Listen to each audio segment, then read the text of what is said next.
Hey everyone, welcome to day 68 and part 3 of Psalm 119. I'm excited to get into the Hebrew letters for today, but first make sure you share this video. Please please comment. I want to hear your thoughts, your questions, your revelations. And finally, if you aren't subscribed to my channel, please do so right now. All right, let's get started.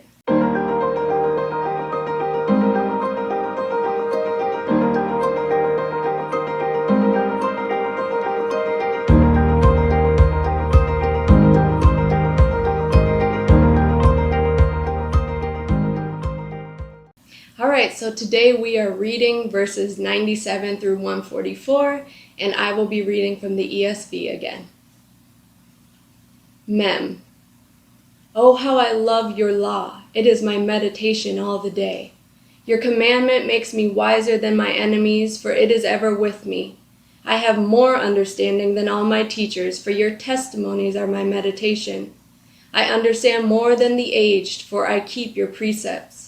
I hold back my feet from every evil way in order to keep your word. I do not turn aside from your rules, for they have taught me. How sweet are your words to my taste, sweeter than honey to my mouth. Through your precepts I get understanding. Therefore I hate every false way. Nun. Your word is a lamp to my feet and a light to my path. I have sworn an oath and confirmed it to keep your righteous rules. I am severely afflicted. Give me life, O Lord, according to your word. Accept my free will offering of praise, O Lord, and teach me your rules. I hold my life in my hand continually, but I do not forget your law. The wicked have laid a snare for me, but I do not stray from your precepts. Your testimonies are my heritage forever, for they are the joy of my heart. I incline my heart to perform your statute forever, to the end. Samech. I hate the double-minded, but I love your law. You are my hiding place and my shield. I hope in your word. Depart from me, you evildoers, that I may keep the commandments of my God. Uphold me according to your promise, that I may live, and let me not be put to shame in my hope. Hold me up, that I may be safe and have regard for your statutes continually. You spurn all who go astray from your statutes, for their cunning is in vain. All the wicked of the earth you discard like dross. Therefore I love your testimonies. My flesh trembles for fear of you, and I am afraid of your judgments. Ayin. I have done what is just and right. Do not leave me to my oppressors. Give your servant a pledge of good. Let not the insolent oppress me. My eyes long for your salvation and for the fulfillment of your righteous promise. Deal with your servant according to your steadfast love, and teach me your statutes. I am your servant. Give me understanding, that I may know your testimonies. It is time for the Lord to act, for your law has been broken. Therefore I leave your commandments above gold and above fine gold. Therefore I consider your precepts to be right. I hate every false way. Hey. Your testimonies are wonderful. Therefore my soul keeps them. The unfolding of your words gives light. It imparts understanding to the simple. I open my mouth and pant, because I long for your commandments. Turn to me and be gracious to me, as is your way with those who love your name. Keep steady my steps according to your promise, and let no iniquity get dominion over me. Redeem me from man's oppression, that I may keep your precepts. Make your face shine upon your servant, and teach me your statutes. My eyes shed streams of tears, because people do not keep your law. Tsadeh. Righteous are you, O Lord, and right are your rules. You have appointed your testimonies in righteousness and in all faithfulness. My zeal consumes me, because my foes forget your words. Your promise is well tried, and your servant loves it. I am small and despised, yet I do not forget your precepts. Your righteousness is righteous forever, and your law is true. Trouble and anguish have found me, but your commandments are my delight. Your testimonies are righteous forever. Give me understanding, that I may live. So today, again, I will be going section by section, Hebrew letter by Hebrew letter, and we will break it down that way. So we first start with Mem. This section speaks to the wisdom and knowledge that God's word brings. Verses 99 and 100 tell us that no amount of education, no amount of life, no amount of experience can give what the word gives. It is wisdom beyond worldly knowledge. But in order to receive that, the composer tells us here that he's devoted to God's word, that he meditates upon it, he studies it. He also makes a concerted effort to live by the word and to turn away from evil. We also see in verses 103 and 104 that the word doesn't just fill us, it gives us enjoyment like honey as we take it in. Moving forward to Nun. Collectively, this section is about God's word as security. It contains the very famous verse here, verse 105, your word is a lamp to my feet and a light to my path. So let's look a little bit more at this verse.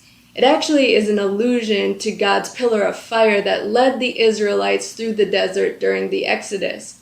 So if we envision this then as a light in the midst of darkness, we can see what benefits it gives, what benefits light has. It reveals, it comforts, it illuminates, it eases the journey, and it gives security. But verse 105 cannot fully mean what it was meant to mean unless we sandwich it in between 104 and 106. So I'm going to read it to you with all three verses together. Through your precepts I get understanding. Therefore I hate every false way. Your word is a lamp to my feet and a light to my path. I have sworn an oath and confirmed it to keep your righteous rules. So in order for God's word to provide us with these benefits of light, we must both put off false paths and be vowed to keep it. And this also speaks to the fact then that this path is not so much about the path in life that we take, but this is a path that is about morality and it's about God's truth. Okay, in the remaining verses in this section then, it talks about darkness, why the psalmist needs light, and he talks about afflictions. He talks about the snares of the enemy. And verse 9 really struck me here. It says, I hold my life in my hand continually, but I do not forget your law. And what this said to me is that we indeed do have free will. We determine what we do and how we do it. But while we do that, we must incorporate God's word and laws and revelations in everything that we do. Okay, let's move on to the next letter, Samech. This section focuses on those who do not follow God's word, who reject God's truth. These are those of us who waver in faith, who are lukewarm Christians. It doesn't necessarily mean, it has to be a conscious decision to go against God's word. The composer realizes here that he is just as at risk of falling into the crowd as anyone else. So he must stay close to God's word. He also states that he knows who the ultimate judge is and that all will come under his judgment. So he needs to focus on what he is doing, on his ways, rather than what everyone else is doing. And these in this section here are words for us to heed. The next section we have here is Ayin. This section is a plea to God to do something, and oh, how this resounds with me right now. I'm sure it resounds with you. It's very relevant, and the composer is asking God to bring down justice and judgment. The commentary here in Zondervan in the NIV Study Bible says God's apparent passivity in the face of injustice could be interpreted as meaning 1, there is no God, or 2, God is not concerned about justice. The Lord's actions prove that he is a just God. And so when we stand and call on God as a God of justice, we are decreeing in that act that we know God to be just and to prove himself to be who he says he is. Okay? Also in this section, we get an example of what to do in such situations.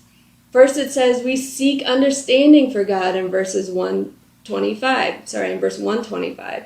Then it shows that we need to stay in a posture of clinging to God's word.